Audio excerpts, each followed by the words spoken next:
Okay, सो अब देखो इतनी सारी इनपुट्स को हमें यूनिक बनाना है, डिफरेंट बनाना है, तो आप क्या करोगे, हर इनपुट को क्या दोगे, नेम। जैसे कि ये नेम था, इसको मैंने क्या दे दिया, यूजर नेम। सिमिलरली ईमेल को नेम दे दिया मैंने ईमेल, पासवर्ड को नेम दे दिया मैंने पासवर्ड, कॉन्टैक्ट को नेम दे दिया मैंने कॉन्टैक्ट, कॉन्टैक्ट या फोन कुछ भी रख सकते हो। और एड्रेस के टेक्स्ट एरिया के ओपनिंग टैग में हम यहाँ पे लिख देंगे एड्रेस, ठीक है। तो ये हमारे क्या हो गए, सारे इनपुट्स हो गए। अब देखो अगर मैं इस पेज पे जाऊं एंड रिफ्रेश करूं और यहाँ पर कुछ डेटा फिल करती हूँ, जैसे मैंने यहाँ पे कुछ ईमेल डाल दी, कुछ पासवर्ड डाल दिया, कुछ कॉन्टैक्ट नंबर डाल दिया और सबमिट किया, तो ये कौन से पेज पे जा रहा है, सबमिट डॉट पीएचपी, क्योंकि हमने एक्शन में ये वाला पेज लिखा होगा। और साथ में मेथड कौन सा है, गेट, क्योंकि डेटा सारा का सारा शो हो रहा है। यूजर नेम में जानकी आ गया, ईमेल में जो ईमेल थी, पासवर्ड जो भी था, वो सारा शो होने लग गया। तो अगर डेटा शो हो रहा है, इट मीन्स मेथड कौन सा होता है, गेट। अगर नहीं शो करना तो मेथड कौन सा आएगा, पोस्ट। अब हम कौन से पेज पे जा रहे हैं डेटा को लेकर, सबमिट वाले पेज पे। तो मैंने यहाँ पर एक न्यू पेज बनाया, सबमिट डॉट पीएचपी का। देखो ये सारा का सारा डेटा जो है, ये तो ऊपर पड़ा हुआ है, मुझे डेटा यहाँ नीचे प्रिंट करवाना है, स्क्रीन पे प्रिंट करवाना है। तो आपने क्या करना है, पीएचपी में हमारे पास फॉर्म हैंडलिंग के मेथड होते हैं। पीएचपी में हमारे पास होता है फॉर्म हैंडलिंग के मेथड। एचटीएमएल में दो मेथड होते हैं जिससे हम फॉर्म को सबमिट करते हैं। एक मेथड होता है गेट, एक मेथड होता है पोस्ट। तो गेट मेथड जो होता है वो आपका डेटा शो करता है, पोस्ट शो नहीं करता। अगर आपने एचटीएमएल में गेट मेथड लगाया, तो आपने क्या करना है, आपने पीएचपी में भी कौन सा मेथड लगाना है, गेट मेथड, ठीक है। अगर आपने एचटीएमएल में मेथड कौन सा लगाया, गेट, तो पीएचपी में भी मेथड क्या लगेगा, गेट। बट पीएचपी में जो गेट मेथड होता है वो ऐसे लगता है डॉलर के साथ, और पूरा कैपिटल होता है, ठीक है। ऐसे ही अगर आपने एचटीएमएल में मेथड लगाया पोस्ट, तो पीएचपी में भी क्या लगेगा, पोस्ट, ठीक है। इसके अलावा अगर मान लो आपको नहीं पता मेथड कौन सा है, या हम चाहते हैं ऐसा मेथड हो जो दोनों को सपोर्ट करे, गेट को भी और पोस्ट को भी, तो हमारे पास एक मेथड होता है विच इज रिक्वेस्ट, ठीक है। पीएचपी में फॉर्म हैंडलिंग के तीन मेथड हैं, एक है गेट मेथड, एक है पोस्ट मेथड, एक है रिक्वेस्ट। गेट मेथड तब लगेगा जब आपका फॉर्म किस मेथड में सबमिट हुआ, गेट में। पोस्ट कब लगेगा, जब मेथड कौन सा था, पोस्ट। और रिक्वेस्ट कब लग सकता है, दोनों के लिए, गेट के लिए भी पोस्ट के लिए भी। अब सिंपल है, जैसे अगर ये लॉक कर दिया मैंने डोर, तो जिस की से लॉक किया उसी से ओपन कर सकते हैं। पर पता है ना, चोरों के पास एक की होती है मास्टर की, तो आप क्या कर सकते हो, उससे कोई भी डोर ओपन कर सकते हो। सेम है, रिक्वेस्ट इज द मास्टर की, उससे आप गेट को भी असेस कर सकते हो, पोस्ट को भी असेस कर सकते हो। तो मुझे अब मान लो ये यूजर नेम प्रिंट करवाना है, इस इनपुट को प्रिंट करवाना है जो भी यूजर ने एंटर किया। इस इनपुट का नेम क्या था, यूजर नेम। मेथड कौन सा है यहाँ पर, गेट। डेटा दिख रहा है ना, तो मेथड क्या है, गेट। या चलो यहाँ पे लिख देते हैं मेथड कौन सा है यहाँ पर हमारे पास, ठीक है। तो यहाँ पे पीएचपी स्टार्ट की, प्रिंट करने के लिए क्या लगाते हैं, इको। मेथड कौन सा था, गेट, तो यहाँ पे मैंने क्या लिखा, गेट। और प्रिंट क्या करवाना था, यूजर नेम। ये यूजर नेम क्या है, जो यहाँ पे आपने इनपुट को नेम दे रखा है, ये है। तो यहाँ पे मैंने इसको जो है प्रिंट करवाया। मैंने यूजर नेम जानकी लिखा था, चेक करो जानकी प्रिंट होकर आ गया। वापस से बैक गए एंड मैंने यहाँ पर फिर से कोई एक वैल्यू डाली, लेट्स से यहाँ पे मैंने कुछ नंबर्स डाल दिए, और जब मैंने सबमिट किया तो चेक करो वो नंबर्स भी आ गया अगले पेज पे डेटा। सिमिलरली अब अगर मुझे यहाँ पर करवाना है, मान लो इको डॉलर गेट ईमेल को, तो ईमेल का नेम क्या था, देखो इनपुट में जाकर नेम क्या था, ईमेल। यहाँ पे मेथड गेट है, तो मैंने क्या लिख दिया, ईमेल। चेक करते हैं, ईमेल भी देखो यहाँ पर आ गया। अब इसी तरीके से मुझे पासवर्ड करना है, तो मैं एक मेथड लगा सकती हूँ गेट, और एक और मेथड कौन सा लगा सकते हैं हम, रिक्वेस्ट। तो मैंने यहाँ पे क्या लिख दिया, रिक्वेस्ट, क्योंकि रिक्वेस्ट दोनों को सपोर्ट करता है। तो यहाँ पे देखो रिक्वेस्ट, पासवर्ड का नेम क्या था, पासवर्ड, मैंने वो यहाँ पर एंटर कर दिया। चेक करते हैं, बैक गए, मैंने पासवर्ड डाला नहीं था। मैं यहाँ पे जाकर कोई भी पासवर्ड डाल देती हूँ, नेम डाला, ईमेल डाला, पासवर्ड डाल दिया 123, एंड जब मैंने सबमिट किया तो चेक करो 123 आ गया, ठीक है। इसी तरीके से अब देखो, अगर मैं यहाँ पर पोस्ट लगवा दूँ फिर क्या होगा, पोस्ट में मैंने कॉन्टेक्ट को प्रिंट करवा दिया, देखो एरर आ गया, अनडिफाइंड एरे की कॉन्टेक्ट। क्यों आया, क्योंकि मेथड क्या था, गेट, हम क्या लगा रहे हैं, पोस्ट। हाँ, अगर आप गेट लगाओगे फिर कोई इश्यू नहीं है, फिर कोई एरर नहीं आएगा। फिर अगर आप जाके वैल्यू डालते हो कॉन्टैक्ट की तो कॉन्टैक्ट नंबर प्रिंट हो जाएगा। मैंने यहाँ पे 9 से नंबर डाल दिया, सबमिट किया तो देखो 98 वाला नंबर जो है वो आ गया, ठीक है। तो ये मतलब सारा का सारा डेटा गेट हो रहा है। बस आपने ये ध्यान रखना है कि मेथड क्या है।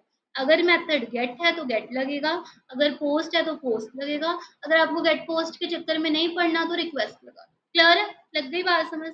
अब हमने क्या करना है, ये जो फॉर्म का डेटा था ये सारा हमें गेट तो हो रहा है, पर इसको ऐसे अगर यूज करोगे तो कितना कॉम्प्लिकेटेड सा है। देखो डॉलर अंडरस्कोर गेट, और कल आपको क्वेरी लिखवाई थी ना इंसर्ट की, देखा था वो कितनी कॉम्प्लिकेटेड सी थी। तो उसमें अगर ये चीज लगाएंगे ना और कॉम्प्लिकेटेड हो जाएगा। इसलिए हम क्या करेंगे, इस एक एक चीज को स्टोर करवा लेंगे इन वेरिएबल। हम इसे वेरिएबल के अंदर स्टोर करवा लेंगे। तो मैंने यहाँ से इको हटाया। पीएचपी में वेरिएबल कैसे बनता है? डॉलर के साथ। तो मैंने डॉलर नेम नाम का एक वेरिएबल बनाया और उसमें मैंने यूजर नेम को स्टोर कर दिया। देखो इस फॉर्म के अंदर हम पासवर्ड का यूज कर रहे हैं, तो अगर कहीं पे भी पासवर्ड होता है ना तो मेथड क्या होना चाहिए? पोस्ट हिडन, ठीक है। यहाँ पे गेट कहीं पे भी नहीं लगा रही मैं गेट की जगह हर जगह पर जो है पोस्ट लगा रही हूँ, ताकि डेटा जो है असेस हो जाए। सो इसी तरीके से ईमेल को भी स्टोर करवा लिया। सिमिलरली मैंने पासवर्ड को भी स्टोर करवा लिया। लास्टली कॉन्टेक्ट को भी स्टोर करवा लिया। एक चीज और थी एड्रेस, उसको भी मैंने स्टोर करवा लिया। तो एड्रेस के लिए मैंने नेम एड्रेस ही रखा था और यहाँ पे हमने एड्रेस स्टोर करवा दिया। सभी वैल्यूज को एक बार इको करवा के देखते हैं। So echo dollar name, comma लगाकर ब्रेक स्ट्रिंग में, फिर comma dollar email, then dollar password, dollar contact, comma dollar address. सारा एक बार प्रिंट करके देखते हैं। तो रिफ्रेश किया, ये एरर आ रहा है क्योंकि मेथड चेंज हो गया, ठीक है। वापस से जाकर एक बार करके देखते हैं। तो मैंने यहाँ पे गुरप्रीत नाम का डाला, नंदिनी ईमेल, 123 पासवर्ड, कुछ भी कॉन्टैक्ट नंबर, एड्रेस क्या है जलंधर। सबमिट किया, Gurpreet Nandini 123 password contact number और जलंधर आ गया। सारा डेटा जो है वेरिएबल के अंदर स्टोर हो चुका है। अब डेटा भी आ गया, ठीक है। बस अब करना क्या है, डेटाबेस में डेटा को स्टोर करवाना है। डेटाबेस में डेटा स्टोर करवाना है। तो डेटाबेस एक बार चेक करो, हमने कल डेटाबेस बनाया था, ये रहा, जिसमें name email password contact address ये सब पड़ा था। पर देखो मेरे पास मेरे माई सीक्वल के अंदर बहुत सारे डेटाबेस है, देखा है ना, लिस्ट ऑफ डेटाबेस। उसे कैसे पता लगेगा कौन से डेटाबेस में काम करना है? हर डेटाबेस में यूजर है मोस्टली, उसको कैसे पता लगेगा कौन से डेटाबेस में काम करना है? तो उसे बताने के लिए हमें यहाँ पर क्या करना पड़ेगा, सबसे पहले डेटाबेस के साथ कनेक्टिविटी करनी पड़ेगी। तो डेटाबेस के साथ कनेक्टिविटी करने के लिए हमारे पास एक प्री डिफाइंड फंक्शन होता है, इसका नाम है माई सीक्वल कनेक्ट। ये पीएचपी का एक प्री डिफाइंड फंक्शन है। नाम क्या है? माई सीक्वल कनेक्ट, जो कि डेटाबेस के साथ आपको क्या देता है? कनेक्टिविटी देता है। इसके अंदर आपको 4 चीज़ें देनी पड़ती हैं। सबसे पहले आपका होस्ट का नेम। तो क्या है आपके होस्ट का नेम? लोकल होस्ट, ठीक है। तो यहाँ पे मैंने स्ट्रिंग में लिख दिया लोकल होस्ट। कॉमा लगा के आपको बताना पड़ता है यूजर नेम। तो यूजर नेम क्या होता है? रूट, ठीक है। आपका यूजर नेम क्या है? रूट है। कॉमा लगाकर आपको बताना पड़ता है पासवर्ड। तो माई सीक्वल को असेस करने के लिए क्या आपने कभी कोई पासवर्ड लगाया? नो। तो यहाँ पे पासवर्ड खाली जाएगा, डबल कोट लगाकर खाली छोड़ देना, बीच में कुछ नहीं लिखना। आप ये नहीं कर सकते कि इसे स्किप कर दो, लिखना पड़ेगा बट खाली छोड़ देना, ठीक है। और लास्ट में आपके डेटाबेस का नेम। तो मेरे डेटाबेस का नेम देखो क्या था यहाँ पे, 1 PM मॉडर्न। तो मैंने ये यहाँ पर लिख दिया 1 PM अंडरस्कोर मॉडर्न। तो ये हमने लिखा अपने डेटाबेस का नेम। नेम वगैरह एक बार चेक कर लेना, सेम होने चाहिए। इससे क्या होगा, आपके डेटाबेस के साथ कनेक्टिविटी हो जाएगी। इस पूरी चीज को हम देखो ऐसे यूज नहीं कर सकते, बड़ी कॉम्प्लेक्स है। तो इसको मैंने एक वेरिएबल के अंदर करवा लिया स्टोर। मैंने एक कनेक्ट नाम का वेरिएबल बनाया और उसमें ये सारी चीज स्टोर करी। देन ये हमारा किस में स्टोर है? कनेक्ट में। अगली चीज क्या करनी है? क्वेरी बनानी है। ये 3 स्टेप्स ना हर बार सेम रहेंगे, पहले डेटाबेस, फिर क्वेरी और लास्ट में रिजल्ट। तो मैंने अगला काम क्या किया, क्वेरी बनाई। क्वेरी को भी बनाने के लिए मैंने एक वेरिएबल बना लिया और इसमें मैंने कल वाली क्वेरी लगाई इंसर्ट की। तो इंसर्ट की क्वेरी क्या थी? इंसर्ट इनटू, पहले आएगा टेबल का नेम। तो टेबल का नेम क्या था? चेक करो, यूजर्स। तो जो नेम है वो लिखना है। और आपको मैंने कल बताया था कि जो टेबल का नेम और कॉलम का नेम होगा वो लेफ्ट कॉमर्स जो होते हैं, स्लैंट कॉमर्स जो होते हैं, उससे आएगा।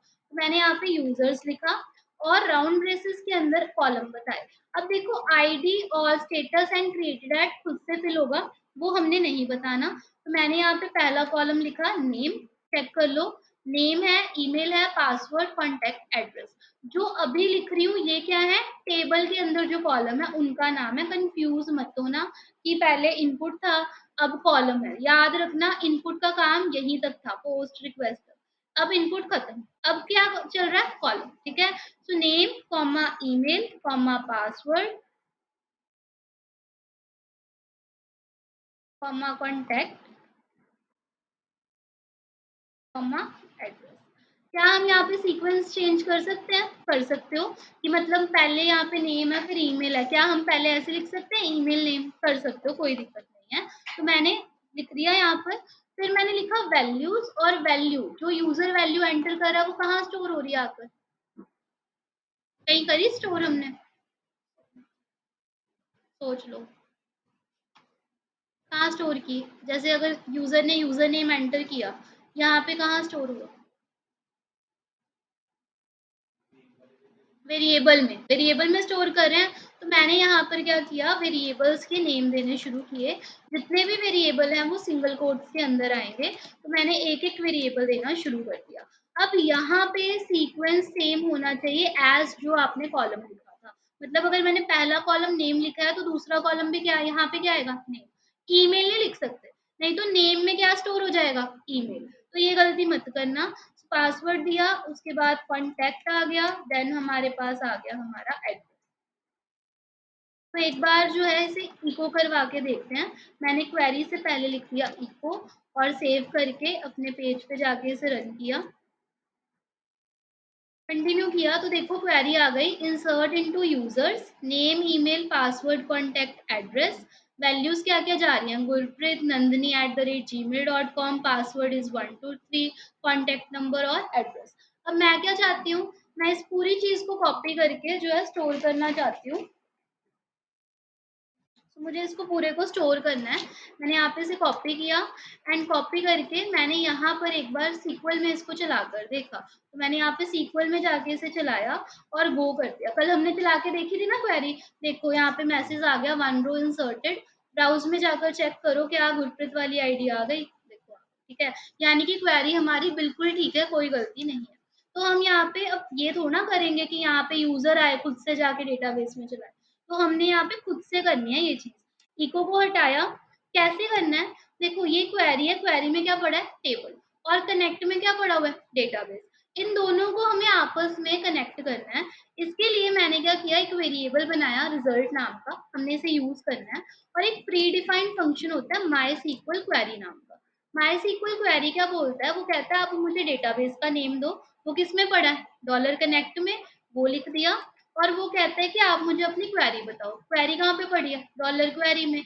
आप ये दोनों चीजें लिख दो और मैं आपकी क्वेरी को क्या करूंगा, रन कर दूंगा। तो अब एक बार फिर से चेक करते हैं, मैं बैक गई, मैंने इस बार कोई और डेटा बनाया। लेट से मैंने इस बार चाहत के नेम का डेटा बनाया, चाहत चाहत @gmail.com, पासवर्ड डाला 123, कॉन्टेक्ट नंबर डाल दिया कुछ भी, और एड्रेस डाल दिया लेट से 120 जलंधर, और सबमिट किया। देखो इस पेज पे कुछ नहीं आया, पर एक बार डेटाबेस को चेक करो,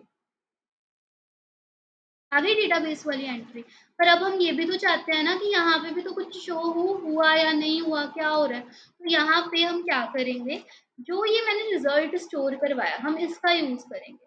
मैंने यहाँ पे लिखा इको द रिजल्ट इज, और रिजल्ट को प्रिंट करके देखते हैं। तो जब मैंने रिजल्ट प्रिंट किया तो देखो यहाँ पर बैक जाके एक बार दोबारा करते हैं।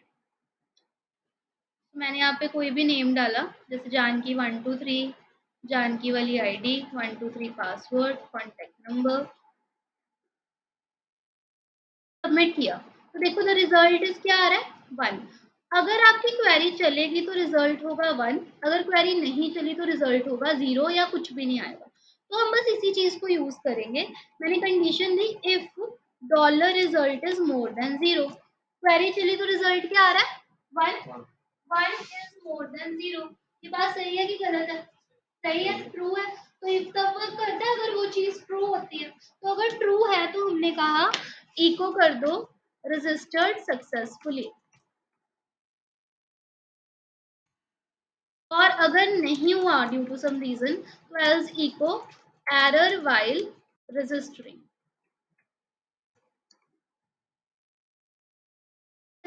देन अब एक बार चेक करते हैं, अभी 1 था, जब कंटिन्यू किया, सॉरी यहाँ पे बैक गए, ये एरर आ रहा है क्योंकि डुप्लीकेट एंट्री हो रही है। ठीक है, हमने कल यूनिक बनाया था, दूसरी को ही बना लेते हैं। लेट से मैंने मनप्रीत के नेम की एंट्री करी, मनप्रीत मनप्रीत@gmail.com, पासवर्ड दे दिया 123, कॉन्टैक्ट नंबर दे दिया, एड्रेस दे दिया, सबमिट करा तो देखो रजिस्टर्ड सक्सेसफुली आ गया। ठीक है, सो इस तरीके से जो है आप अपना डेटा कर सकते हो। इसमें अभी मैंने आगे कंटिन्यू करवाना है, आज नहीं करवा रही क्योंकि ऑलरेडी काफ़ी सारी चीज़ें हैं, पहले ये कर लो,